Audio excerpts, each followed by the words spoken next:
Hello, grade 10. Today is our asynchronous session, so let me share with you this video to guide you in answering Module 1C, discussing finding the general term or nth term of a sequence. Okay, so mathematically speaking, sequence is a function whose domain is the set of positive integers. So, ano yung sinasabi dyan? Domain, then set of positive integers. So, if you are going to recall function machine na napag-aralan nyo no, I think no grade 9. So, imagine a function machine, parang siyang vending machine. Okay, merong input and merong output. Ang input natin would be the domain. So, in this case, our domain or our input is the set of positive integers. Ano yung set of positive integers? Ito yung counting numbers. 1, 2, 3, 4, 5, and so on. Okay, so yun ang input natin. Simula kay 1, 2, 3, and it continues infinitely. Ngayon, pag nag-input tayo ng domain, okay, merong equation. It will follow a certain equation. It will follow a certain rule.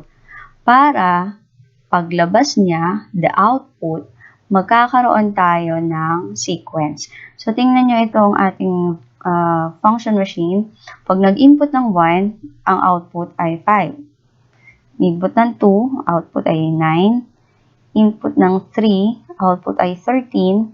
At pag nag-input ng 4, ang output ay 17. So, itong output na to forms a sequence. So, that is the simple explanation for this definition of sequence. So, tandaan, sequence is a function whose domain is set of positive integers. Okay, now, puntahan natin yung presented sequence on the function machine. We have 5, 9, 13, 17. Okay, and so on. Okay, so, what do we call again? The elements of the sequence. Ang tawag natin dito ay terms. Yung 5, 9, 13, and 17. These are the terms of the sequence. So, the terms are represented in the form A sub n. Sub kasi subscript yung n. So, this is read as A sub n. Where n refers to the position of the term. So, in this case, itong 5, 9, 13, 17, okay? So, 5 is the first term, kaya A sub 1. 9 is the second term, kaya A sub 2. Tandaan, ang subscript would determine the position or the order of the sequence.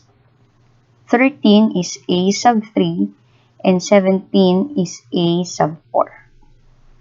Okay?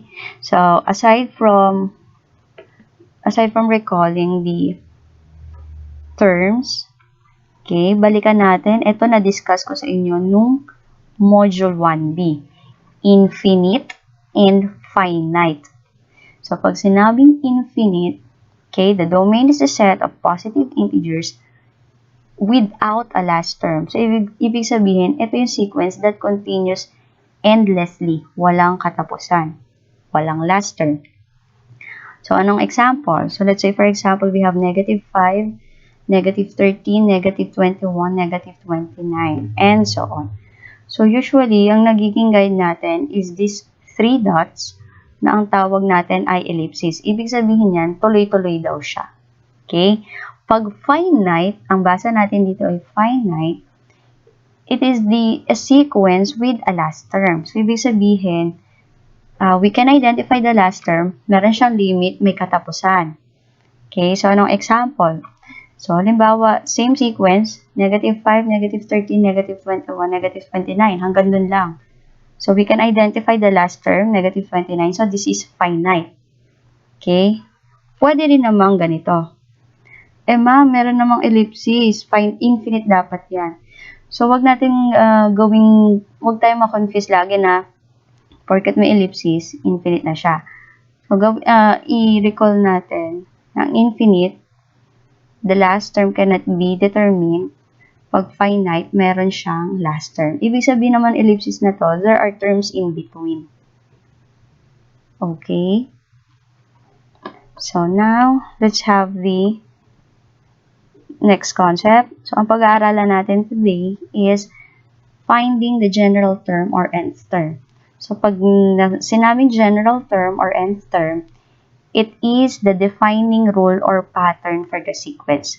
So, kung naalala ninyo nung modules 1A and 1B, ang ginagawa natin when we describe the rule is, let's say, adding 10, subtracting 5, dividing by 4. So, in this case, ang rule natin will be defined or will be expressed in the form of an equation or formula, a function, na ang tawag natin ay general term. And it is designated by A sub n. Let's have the first example. Okay, write the first 4 terms of the given sequence defined by A sub n equals 2n plus 6. So, first 4 terms, we're looking for first term, second term, third term, and fourth term. So, let's start with the first term. Okay, first term is represented by A sub 1. So, our general term is A sub n equals 2n plus 6. So, what we are going to do is substitute the value of n with 1. So, paano mangyayari yun? So, we have here A sub 1 is equal to 2 times 1. Because 2n means 2 times n. So, we have 2 times 1 plus 6.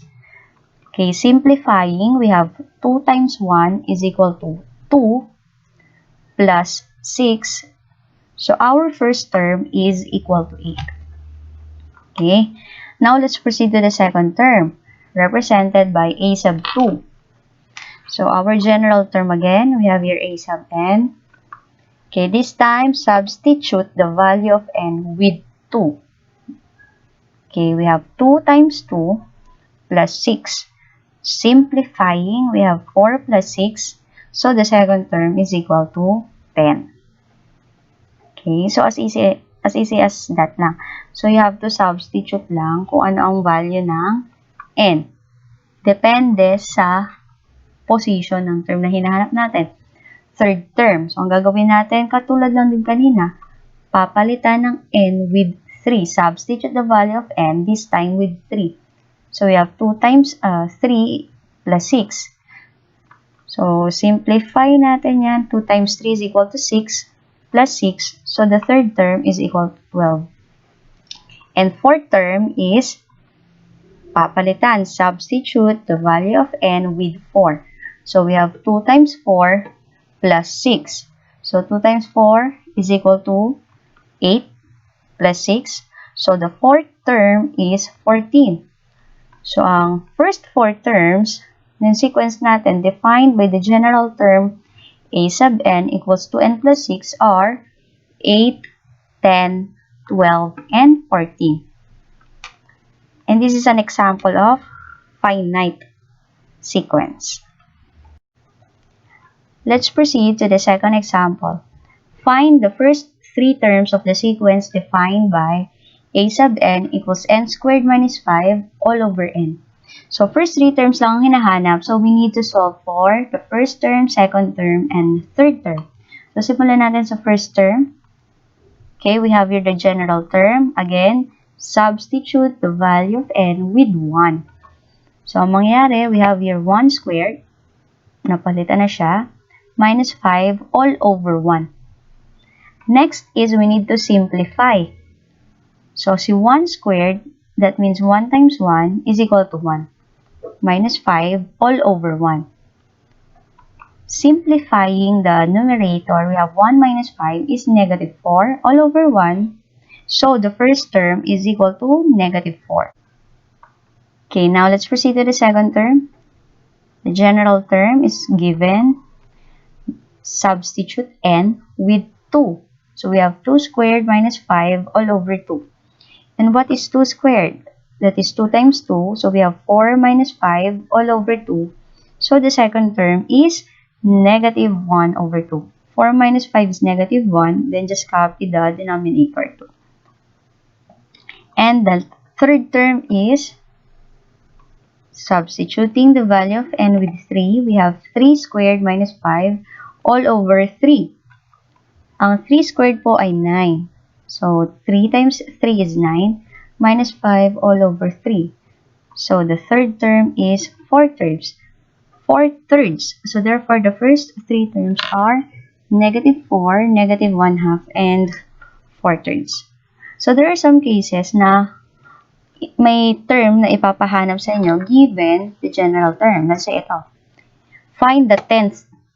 So, there is an indicated term na pinapahanap. Find the 10th term of the sequence defined by, we have a sub n equals n squared minus 3n plus 2. So, ganun lang din ang gagawin. Substitute lang ang value ng n with 10. Okay, pansinin na. A sub 10. So, ang lahat ng n dito sa ating general term, napalitan na ng 10. So, 10 squared minus 3 times 10. Yan, 3 times 10 plus 2. So, simplifying, we have 100. We have 10 squared is 100. 3 times 10 is 30 plus 2. So, the 10th term is 72. Let's proceed to the second set of examples. Given the sequence, we need to find the general term or the nth term. Let's say the first example is 4, 14, 24, and 34. So, para mas ma-visualize, we put it in a table where the first row is n and the second row is the terms of the sequence. Okay? So, paano naging ganyan yan? So, ang n natin ay 1. So, ang first term natin ay 4. Second term natin ay 14. Third term natin ay 24. And fourth term natin ay 34. So, pansinin ang pattern sa terms natin. Okay, so anong rule natin? We are adding 10 to each of the terms. But instead of saying 10 plus 10 plus 10 or 10 plus 10 plus 10 plus 10 plus 10, so what is the shorter way of expressing or adding 10 3 times instead of 10 plus 10 plus 10? So, pwede natin sabihin na 3 times 10 or 10 times 3. In what way naman natin pwedeng isulat? Ang adding 10 n times. So, that is 10 times n or n times 10. Okay.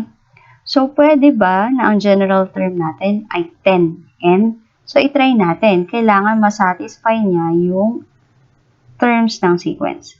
So, try natin sa 1. Kapag ang n natin ay 1, so we have 10 times 1 is 10. Kaso, ang corresponding term niya ay 4. O, try natin sa 2. Pag ang n natin ay 2, so 10 times 2 is 20. Kaso 14 siya. Same goes with 3 and 4. So, anong nangyari? May kulang doon sa ating general term. So, kulang tayo ng minus 6. So, the general term should be 10n minus 6. So, check natin ha. Pag ang n natin ay 1, 10 times 1 is 10, minus 6, the answer is 4. Correct. Try natin sa 2. Pag ang n natin ay 2, 10 times 2 is 20, minus 6, 14. Correct. Pag ang n natin ay 3, 3 times 10 is 30, minus 6, 24. Correct. Pag ang n natin ay 4, 10 times 4 is 40, minus 6, 34. So, the general term of the sequence is a sub n is equal to 10n minus 6. Okay, so this is an example of a linear sequence. Next example, find the general term for the sequence 7, 7 halves, 7 thirds, 7 fourths, and so on. Okay, so our general term is a sub n equals, okay, anong napansin sa terms? Okay, lahat sila ay may 7. So, ang numerator natin ay magiging 7. Okay, anong napansin sa denominator? Ang denominator sa first term ay 1. Kasi 7 over 1 is still 7. Okay? So, ang denominator natin ay magkakasunod na 1, 2, 3, 4. At ito ay nakadepende kung ano yung position ng term. Halimbawa, first term, ang denominator niya ay 1. Second term, ang denominator niya ay 2. Third term, ang denominator niya ay 3. Fourth term, ang denominator niya ay 4. So, ang ating denominator is n. So, this is the general term of the sequence. So, pag pinahanap ay, what is the 10th term of the sequence? So, pwede natin isulat na that is 7 over 10. So, yun yung advantage. Kaya, kailangan alam natin yung general term ng sequence. Okay, para mas madali na natin mahanap yung term, lalo na kapag sobrang layo. Last example, find the nth term for the sequence 3, 6, 11, and 18. Okay, pansinin natin ano ang rule kada term. Okay, we are adding odd numbers starting with 3. No, 3, 5, 7. Pero, pag tinignan natin itong mga odd numbers na to, pag kinuha pa natin yung pattern niya, okay, naging pare-pareho na. So, we have a common or same second difference. Okay, pare-pareho yung second difference niya. Okay, so in this case, this is an example of a quadratic sequence. Siguro familiar na kayo sa quadratic function. Nung grade 9 kayo, ganito lang din yun. Okay, equal or same second differences. So, ano ba ang quadratic function or quadratic equation? Ano ba yung highest exponent of x niya? So, we have 2. So, pwede nating simulan ang ating general term as a sub n equals n squared. Okay, try natin. Pag ang n natin ay 1, so 1 squared is 1. Kaso, ang first term ay 3. So, anong kulang? Plus 2. Okay, try natin sa second term. Pag ang second term ay, pag ang n ay 2, 2 squared is 4, kaso 6 siya. So, anong kulang? Plus 2 ulit. Okay, third term, pag ang n ay 3, 3 squared is 9, plus 2 ulit is 11. So, itong general term natin ay kailangan ng plus 2. So, we have n squared plus 2.